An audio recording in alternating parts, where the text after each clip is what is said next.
umaga mga friends! Nandito na naman tayo sa isang kapanapanabik na pagtatagisan ng katalinuhan at kaalaman dahil 4:30 na ang game show na! Tema ng ating mga katanungan ngayon ay tungkol sa dekada 90. Ang mga contestant natin sa araw na ito ay mula sa iba't ibang mga high school mula sa buong Pilipinas.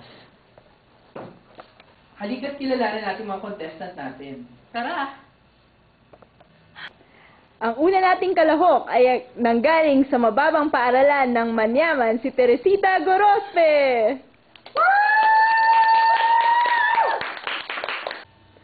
Ang ikalawang kalahok ay galing sa mababang paaralan ng Lami, si Edna Macabebe. Tila magkamukha ata yung mga contestant natin, ano? Pero baka hindi naman sila magkapareho sa katalinuhan. Oh, contestants, test your buzzers, please. Bong, bong, bong. Tinulilalit, tinulilalit. Unang tanong sa kategoryang politikal. Kailang taong dinaos ang eleksyon kung saan nanalo si FDR? Tilililit! 1995? Ay, sorry, mali.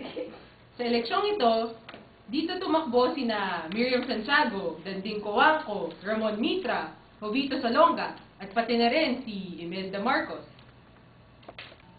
Bong, bong, bong. Alam ko yan. 1992? Magaling! At alam nyo ba na sa naturang eleksyon ding yung unang nagkaroon ng eleksyon na mayroong multi-party system? Umabot ng 90s ang term ni Cory Aquino. Kilala ang kanyang administrasyon para sa pagtalsik ng US military bases at dahil sa energy crisis. Ang kanyang hinirang na pumalit sa kanya ay si Fidel V. Ramos na kanyang dating defense minister. Nanalo siya ng 1992 elections at noong 1998 naman ang pumalit ay si Erap Estrada. Para sa ating ikalawang tanong, sa larangang foreign relations, sino naman ang OFW na nahatulang ng kamatayan sa Singapore? Sara Balabagan? Mali! Si Sara Balabagan, siya yung pumatay ng amo niya sa Saudi dahil may nangyari or something at bumuo ng banda sa Pilipinas nung pag-uwi niya na kumakanta na sa mga high school fair. Floor Contemplation. Ito yung maraming ginawang movie sa kanya. Meron yung si Nora Honor at saka si Helen Gamboa rin, di ba? Bong, bong, bong. I did not kill anybody by floor contemplation. Tama, si Flor Contemplacion ay hinatulan sa salang pagpatay.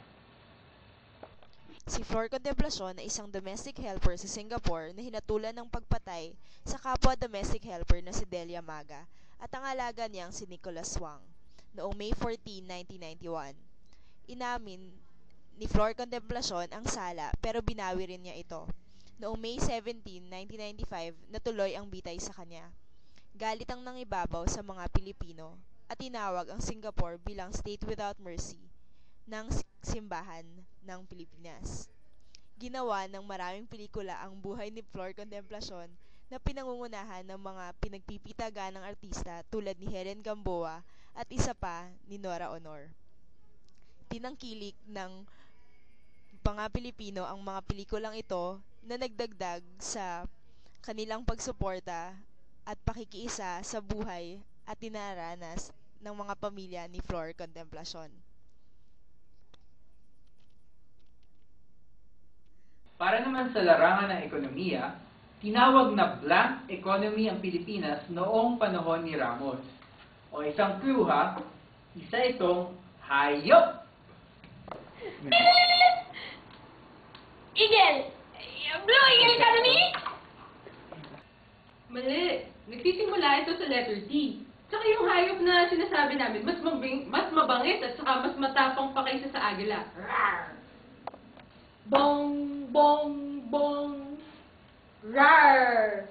Pterodactyl! Mali! Tinawag ang Pilipinas na tiger economy, as in T for tiger. Dahil yung GDP natin noong panahon ni Ramos umabot ng 6%. Biruin mo, Nilayon ni Ramos ang programang Philippines 2000 para sa ekonomiya. Gusto niyang maging newly industrialized country ang Pilipinas sa taong 2000. Ang susunod naman nating tanong ay nasa larangang panlipunan. Di ba nung 1994 dito ginanap yung Miss Universe? sa PICC. Oo, tama. So, sino yung nanalo ng Miss Universe noon? Sino nga ba? Yung clue natin dito, meron siyang initials na SS. Tililit!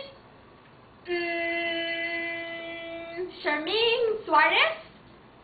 Mali. Hindi siya Pilipino. Bong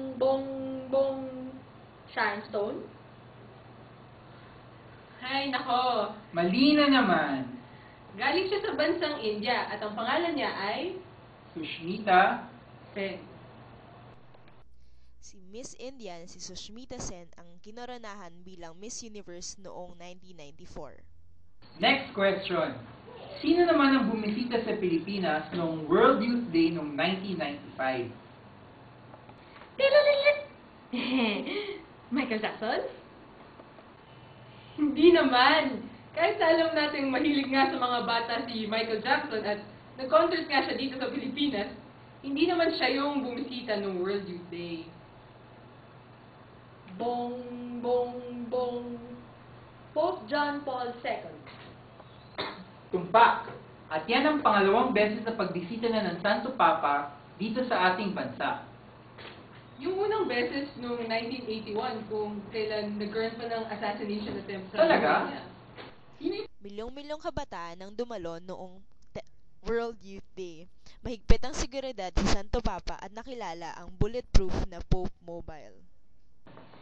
Anong bulkan ang sumabog noong 1991 na nagdulot ng matinding ashfall?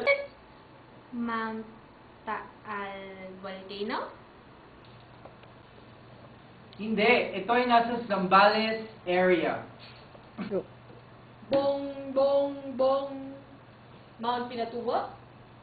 Tama. Tama ka dyan. Correct ka dyan. Tamang-tama. Noong June 15, 1991, naganap ang pangalawang pinakamalakas na pagsabog sa dekadang 90. Ay, brown out? Panandalian po namin pinuputol ang programang ito dahil sa technical difficulties.